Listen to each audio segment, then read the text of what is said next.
Keep up to date with the latest news and information from Propertymark. Welcome to Propertymark Pulse in association with Rightmove. This week has been an interesting and busy one to say the least. Let's get you up to date with the autumn budget. Was it what maybe people were expecting after all the speculation across the summer? Probably not everything that people were thinking. We'll also jump into the subject of later life lending and the need to be ahead of the curve regarding industry qualifications. Buckle up, there's a lot to talk about. We are Propertymark. Across the summer months and into the autumn, there was much speculation and conversation to what might be included in the autumn budget. All attention was on Rachel Reeves on Wednesday as she delivered what was expected to be some seriously punchy lines. And while there were some key takeaways, it's fair to say it wasn't quite as full on as what some people may have been initially expecting. I checked in with Mary Lou Press, NAEA Propertymark President, for her initial thoughts. From a sales perspective, the budget delivers a mixed picture for the housing market. While we welcome any measures that support affordability and stability, what the sector really needs is long-term commitment to increasing housing supply. You have the mansion tax surcharge, which will affect different locations like London and throughout England. You also have the landlord caution because the surcharge for property income for landlords will affect the investment market. So it's incredibly important that we keep an eye on how this will affect investors. Also, with the national insurance thresholds, increased taxes, that's on businesses and that's on future property purchase as well. So it all affects it internally and across the board for the property market. I suppose I also wanted to point out the fact that sentiment and confidence matters. The markets hate uncertainty, and the fact that the months pre-budget of speculation caused a lull in the property market. So now with clarity, we may see a more return to the market activity, which would be good. And from a lettings view, Arla Propertymark President Megan 18. Megan, what are your thoughts so far? My concern is that at some point there will be a breaking point for every landlord, and for some this increase may well be that, and we could see an exiting strategy from many landlords.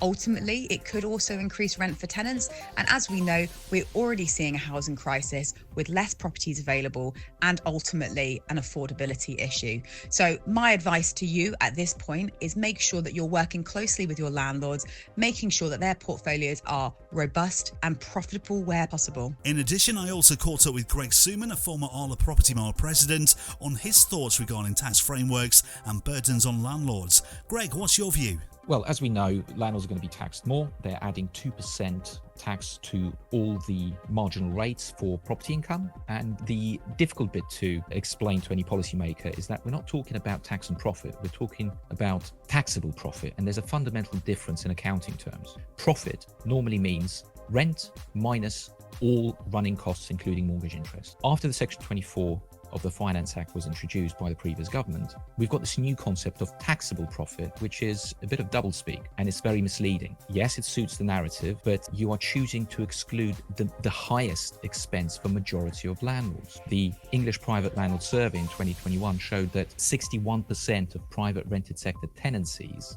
had a mortgage linked to it. So if you're excluding the largest expense from tax deductible expenses, you are distorting reality, and it's not helping anyone. And then we could face a situation where all of a sudden we've got many landlords selling, rents skyrocketing as predicted by the OBR, and nobody understands why, and they're blaming landlords because it's convenient. But right now you've got a situation where landlords are treated completely differently to any other business. Well, there's certainly no doubt as we head towards 2026, there's a lot to implement and get in motion. We'll definitely keep you updated over the coming weeks. Propertymark. So we've got our hands on the latest UK finance report regarding later life lending. There were 39,950 new loans advanced to people aged 55 and upwards in Q3 for this year. That's up 18.4% year on year. The value of lending was 6.5 billion, which was up 24.7% compared with the same quarter a year previous. So is this good or bad news? Well, it can be viewed from two different angles. It's positive to see many lenders demonstrating a firm commitment to those who may be aged 55 and over. In previous years, such demographics typically have been underserved with suitable mortgage products. However, there is a flip side to highlight here, and that is openly talking about why there is such an increase in demand within this specific age bracket. We're seeing ever-growing complexities in life, such as cost of living concerns and the ability to put aside such huge amounts of money needed for deposits these days. The reality is that pressures that many people face in their younger years are actually contributing more heavily towards not easily achieving a footing on the housing progression ladder until much later in life. Let us know what you think. Drop me a message at studio@propertymark.co.uk. We are Propertymark. So 2025 certainly goes down as a year of much change with significant reform right the way across the UK. Upcoming housing reforms and enforcement powers across the UK will demand greater knowledge, transparency and accountability over the coming years. We all know there is a vast array of different legislations that interact with the housing sector. However, many consumers remain genuinely surprised that different nations have differing levels of regulation specific to sales and letting agents.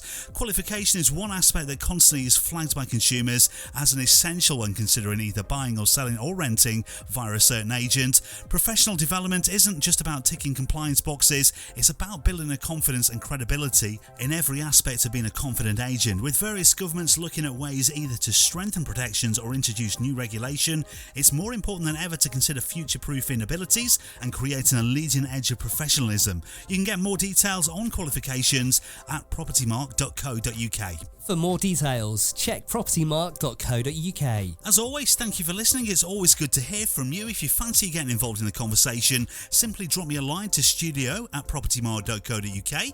Propertymark Pulse, in association with Rightmove, is back again on the 12th of December, where we'll dive into the many things that have happened in 2025 and throw forward to what we're expecting for 2026. Again, thank you for listening.